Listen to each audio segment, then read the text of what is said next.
For nearly 2 years, the pandemic has impacted schools, and now schools countywide are dealing with a major teacher and sub shortage. Good afternoon. Welcome to The 4. I'm Heather Myers. I'm Carlo Cicchetto. CBS 8 has heard from leadership at several districts.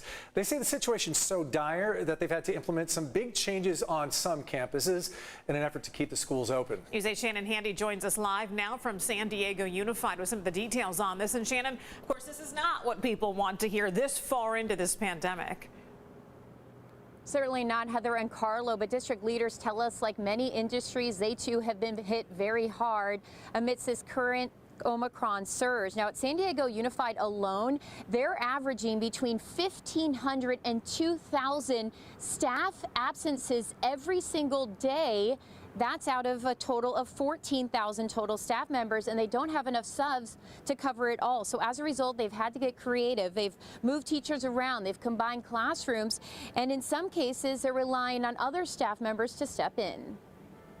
We often at particular schools do not have enough staff to be able to have a normal school day. If you think about a normal school day as you're in your class with your teacher, following your curriculum.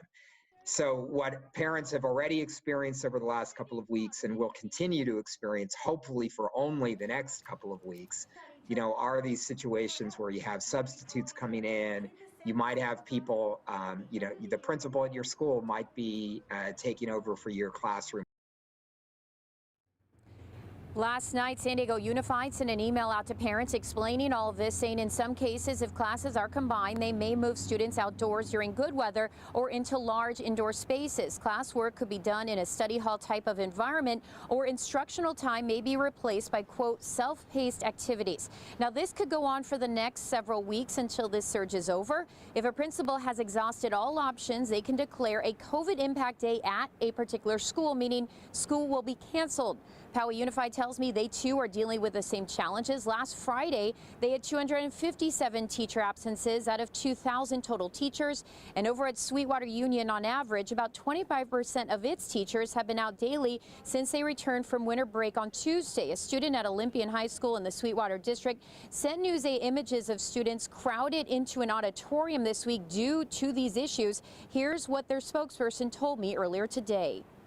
When we're having a group, again, students together, it is instructional time. They are accessing online instruction or in person. We're doing everything in our power to maintain in-person instruction and do so in a safe manner.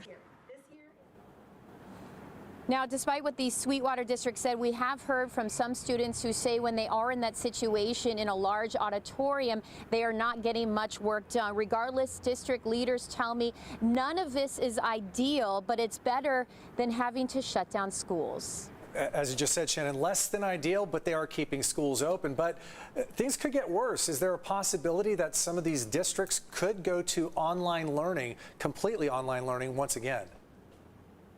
I asked Richard Barrera about that today, and he says there is no threshold from the state. In other words, the state isn't coming to them and saying, hey, if you have this many absentees or this many COVID cases, you need to shut down the district. So he says that at this point, he does not foresee the entire district going back to virtual learning. Still, as he said earlier in our interview, if a particular school is having a really, really bad day where they just don't have enough subs or enough staff to go around, they may cancel classes at that particular school on a single day.